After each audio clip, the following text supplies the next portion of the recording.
The muzzle flash lit up Isabella's face for a split second before Diego pulled her down into the muddy riverbank. Bullets whined overhead. Cartel soldiers firing from the compound they'd escaped just minutes before. Across the Rio Grande, barely visible in the darkness, American soil beckoned like a cruel mirage. They'd paid $15,000 for safe passage to that promised land, but their guide had sold them like cattle to the Zetas cartel at a remote ranch house. Now Diego was bleeding from a knife wound. Isabella's hands were still zip-tied, and the night sky was exploding with automatic weapons fire as two criminal organizations fought over the human merchandise that had dared to run. 3 weeks earlier in Caracas, the plan had seemed like their only option. Venezuela was collapsing around them. Diego's job as an engineer at the state oil company had become worthless when his salary couldn't buy a loaf of bread. Isabella's work as a nurse meant watching patients die from lack of basic medicines. They'd survived on her black market trading and his side work fixing generators, but when the collectivos targeted them for refusing to join political rallies, they knew it was time to leave. The guide had been recommended by Isabella's cousin who'd made it to Houston the year before. He called himself El Profesor, claiming to be a former university teacher who'd turned to human smuggling out of necessity. Unlike the brutal coyotes they'd heard about, he seemed educated, compassionate, understanding their situation. He showed them photos of families he'd successfully delivered to America, shared voice messages from grateful clients, even provided references they could call. $15,000 was their entire life savings plus money borrowed from every relative who still had anything to give. Diego sold his motorcycle, his tools, even his father's watch. Isabella parted with her grandmother's jewelry, the gold chains that were supposed to be her inheritance. They converted everything to dollars on the black market, each transaction risking arrest, building their escape fund bill by bill. El Profesor's plan was comprehensive. They'd fly to Mexico City on tourist visas, spend a few days acclimatizing, then join a small group heading north. No dangerous desert crossings or river swims. Instead, they'd travel in comfortable vehicles with paid-off checkpoint guards, staying in safe houses along the way. The final crossing would happen at a control point where Border Patrol had been bribed. Professional, safe, worth the premium price. In Mexico City, everything proceeded as promised. El Profesor met them at the airport, took them to a decent hotel, even showed them around the city, like a tour guide. He introduced them to the other couple who'd be traveling with them, Rafael and Carmen from Colombia, also young professionals fleeing violence. The four of them bonded immediately, sharing stories of home, dreams of America, the strange relief of finding others who understood. The journey north began smoothly. They traveled in a newish SUV with tinted windows, El Profesor driving while regaling them with stories of his teaching days. He stopped at good restaurants, insisted they stay hydrated, even had medicine for Carmen's motion sickness. At checkpoints, he chatted easily with guards who waved him through after barely glancing at papers. It felt more like a road trip than human smuggling. But on the third day, somewhere in Tamaulipas state, everything changed. El Profesor received a phone call that made his face darken. He spoke in coded phrases, mentioning problems with the merchandise and delivery schedules.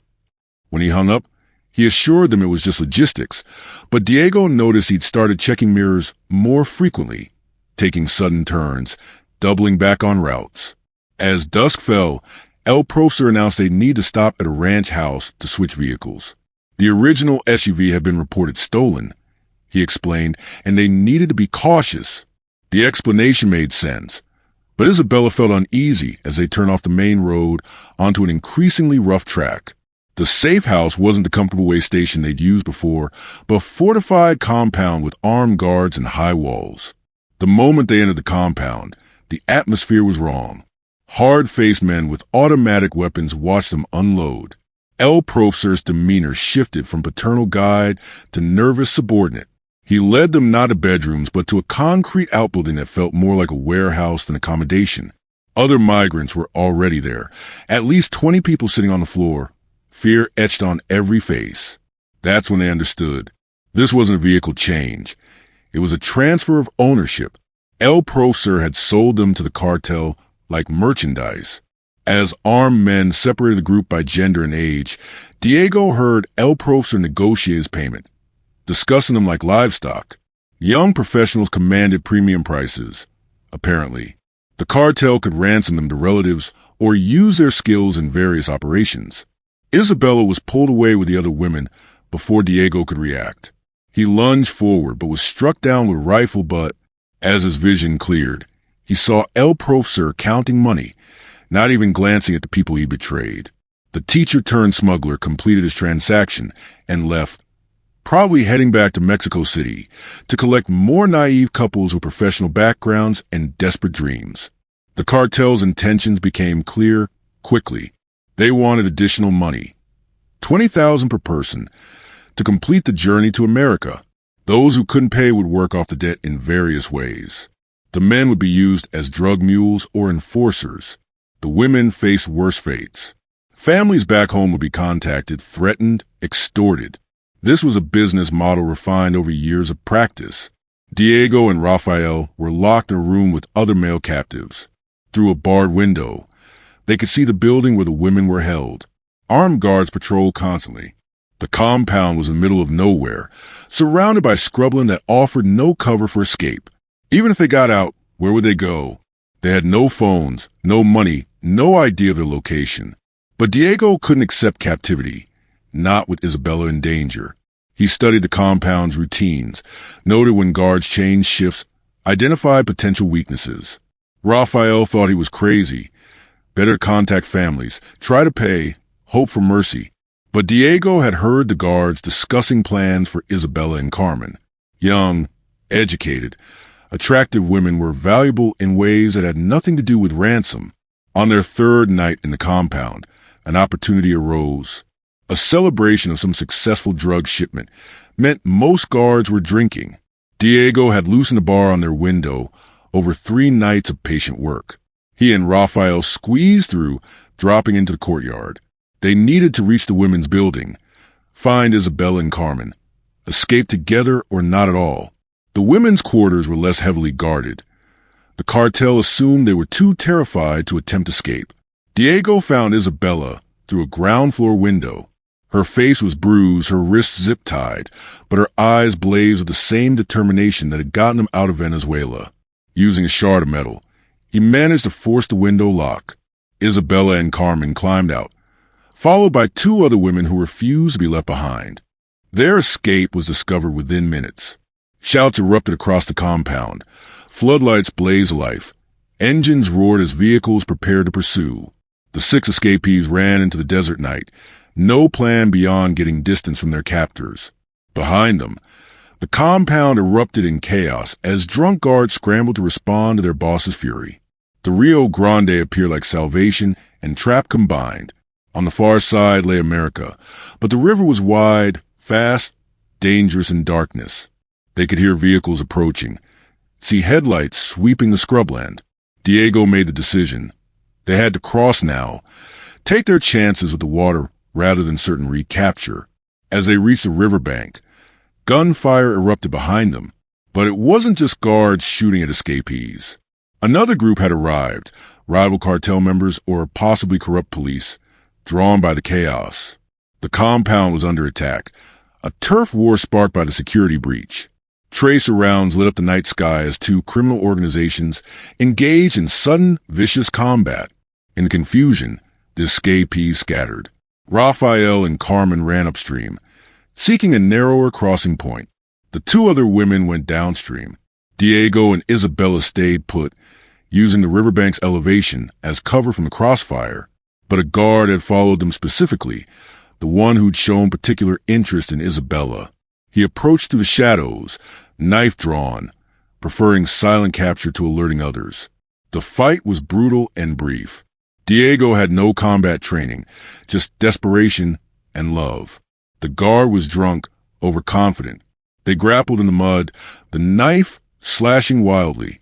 Diego felt the blade pierce his side, but managed to twist it away, using his engineering knowledge of leverage and force. The guard went down unconscious or dead. Diego didn't check. Isabella cut her zip ties on the drop knife and bandaged Diego's wound with strips from her shirt. The gunfight at the compound was intensifying, bodies falling on both sides. This chaos was their only chance.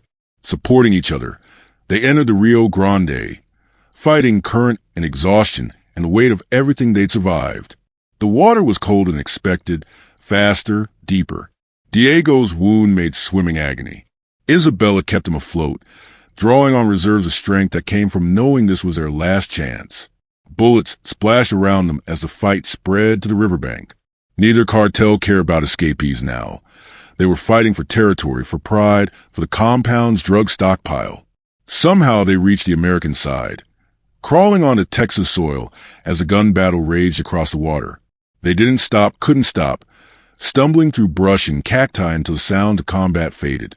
Dawn found them miles from the river, Diego delirious from blood loss, Isabella navigating by instinct toward any sign of civilization.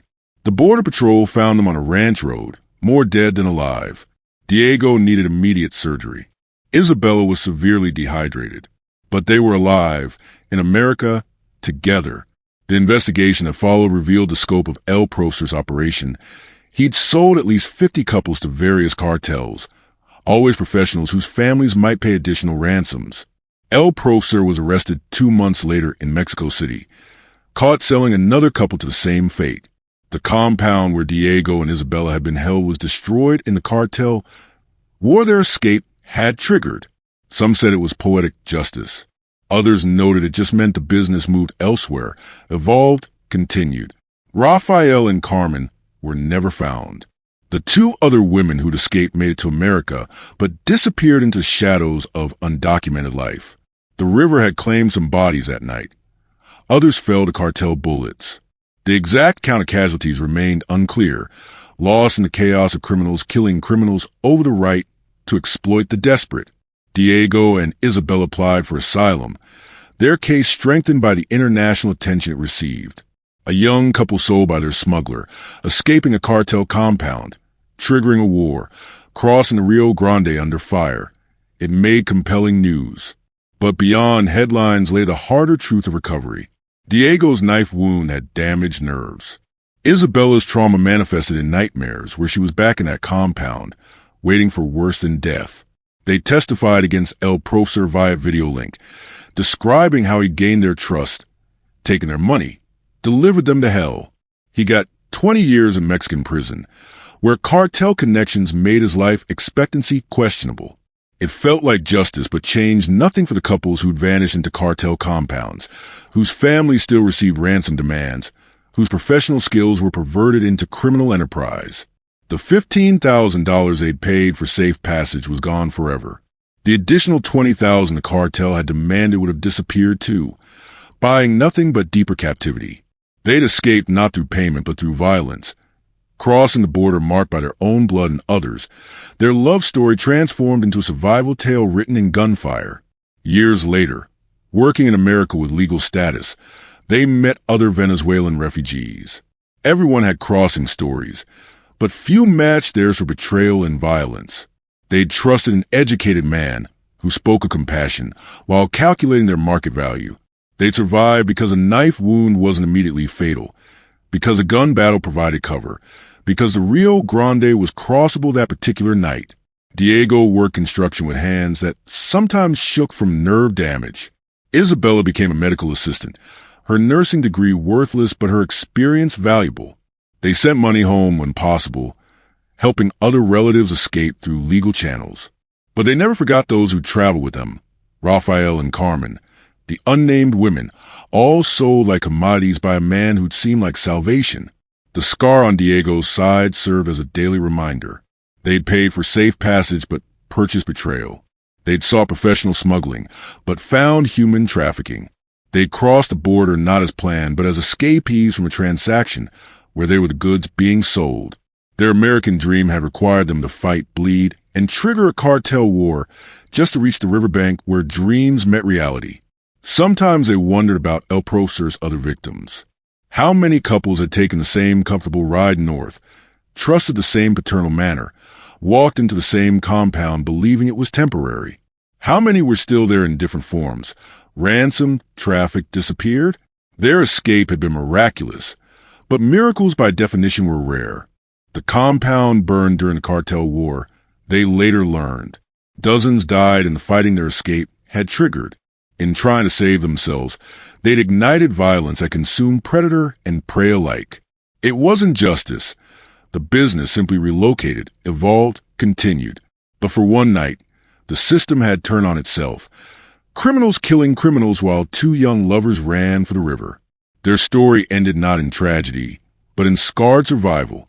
They'd made it to America through the worst possible route, paying premium prices for discount treatment, trusting carefully crafted lies.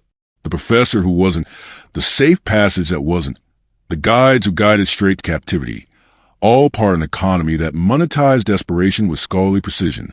Diego and Isabella built their American life on the ashes of that betrayal. They worked, saved, healed as much as healing was possible. But part of them remained at that compound, in that moment when comfortable SUV rides became concrete prisons, when guides became traitors, when love meant fighting through knife wounds and river currents while cartels killed each other in the background.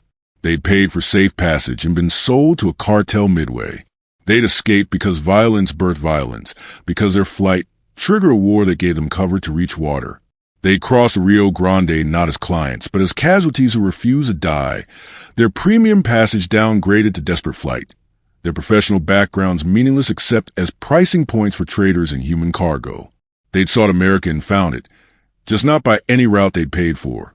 Their crossing written in blood and bullets, and the sound of cartels fighting over the right to sell dreamers to the highest bidder.